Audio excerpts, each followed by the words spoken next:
अभिनंदन करण्यामध्ये मला कुठे कद्रूपणा दाखवायचं नाहीये. मी त्यांचं अभिनंदन करतो आणि आता निवडणूक आयोगाने स्थगिती दिलेली लाडकी बहीण ही योजना पूर्ववत चालू करून त्याच्यात 2100 रुपये दर महिना ते द्यायला लागतील.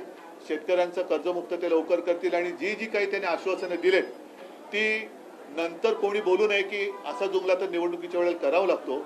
या सगळ्या आश्वासनांची पूर्तता त्यांनी लवकरात लवकर करावी अशी माझी मागणी आहे. ग्राउंडवर फिरताना महाविकास आघाडीसाठी पोषक वातावरण दिसत होतं आणि इतका बदल अचानक लोकसभा निवडणूक झाल्यानंतर अवघ्या काही महिन्यात हाच एक अनाकलनीय बदल आणि मला असं वाटतं की कोरोनाच्या काळामध्ये कुटुंब प्रमुखापर्यंत प्रमाणे माझं ऐकणारा महाराष्ट्र हा माझ्याशी असा वागेल याच्यावरती माझा विश्वास नाहीये. कारण मी जे जे सांगत आलो त्याच तळमळीने याही वेळेला मी महाराष्ट्राला मनापासून तळमळीने सांगितलं होतं आणि असा हा माझा महाराष्ट्र हा असा वागेल याच्यावरती माझा विश्वास नाहीये. नक्की काहीतरी गडबड. हिंदू मुस्लिम एक पोलराइजेशन दिखाई दिया, खुल के बात कर रहे थे, बटेंगे तो कटेंगे, आपको लगता है ये कुछ नहीं चला क्योंकि बेकारी तो कुछ चीजें ऐसी होती कि जो सेक्युलर होती है, जैसे बेकारी है, महंगाई है, वो सेक्युलर है. सभी को महंगाई की मार पड़ रही है, सभी को जो बेरोजगारी है वो सता रही है, तो ऐसे कुछ नहीं. एकनाथ शिंदे यांच्या शिवसेनेच्या जवळपास 55 जागा आलेल्या आहेत. त्यांचं असं म्हणणं आहे की या निकालातून बाळासाहेबांचे विचारांचे खरे पहिली गोष्ट आहे की इथेच पहिला मुद्दा असा आहे की 2.5 वर्ष होऊन सुद्धा न्यायालयातनं आम्हाला निकाल मिळत नाही. तो निकाल मिळण्याच्या आधी निवडणूक घेतली जाते. अजूनही आमच्या नावाचा निशाणीचा अपात्रतेचा निकाल लागत नाही आणि त्याच्या पलीकडे जाऊन ही निवडणूक घेतली जाते. त्यांना चिन्ह आणि नाव देऊन इथेच तर मोठी गफलत आहे. मग शेवटी विश्वास ठेवायचा कोणावर?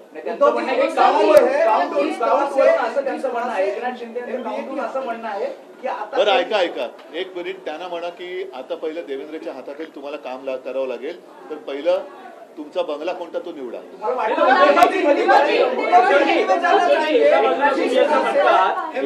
मान्य नाही, अनाकलनीय आहे. नाही, मी निकाल मान्य नाही म्हणजे अनाकलनीय आहे आणि अनपेक्षित आहे. पण लोकसभेचे निकाल मात्र इंडिया आणि महाविकास आघाडीने स्वीकारले होते. तेव्हा म्हणून हा निकाल जरी अनाकलनीय आणि अनपेक्षित असला तरी न्यायालयाने तो मान्य करावाच लागतो ना.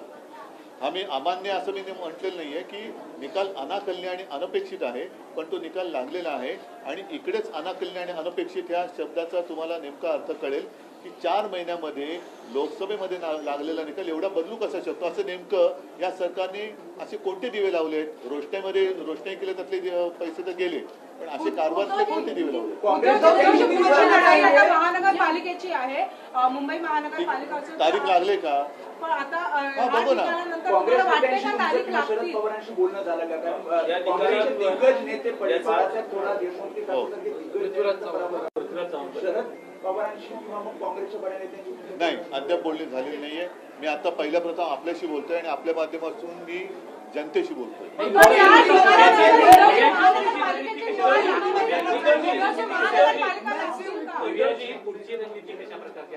पहिला आम्ही अमुक करू, त्याच्यानंतर तमुक करू, अशा रणनीती सांगितल्या जात नाही. शेवटी मी आज परत सांगतोय की आजचा निकाल हा पूर्णपणे अनपेक्षित आणि अनाकलनीय आहे. तुम्ही स्वतः माझ्याशी वेळोवेळी बोलत होतात. तुमचं सुद्धा रिपोर्टिंग जे होतं ते साधारणतः हा निकाल अनपेक्षित वाटावा असंच होतं.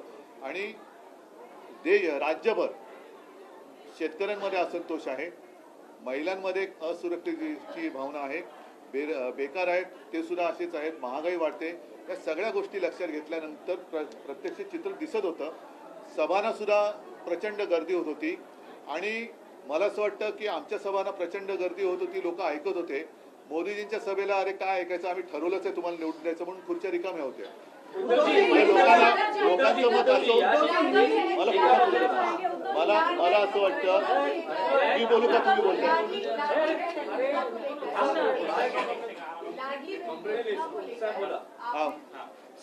नाही, मला असं वाटतं की आमच्या सभांना प्रचंड गर्दी होत होती. आमचं भाषण पूर्णपणे ऐकत होते.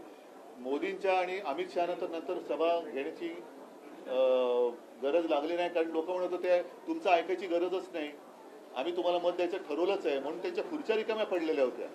मग लोकांनी एवढं पक्क केलं होतं का की यांच्या सभेला जाण्याची गरजच नाही, यांचं सगळंच पटलं आम्हाला.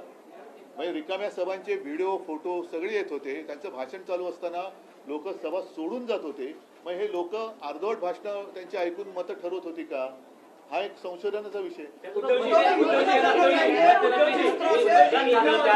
मतदानाची टक्केवारी जी आहे ती मध्यरात्री घोषित करण्यात आली, उशिरा घोषित करण्यात आली. यामध्ये काय वाटतं का?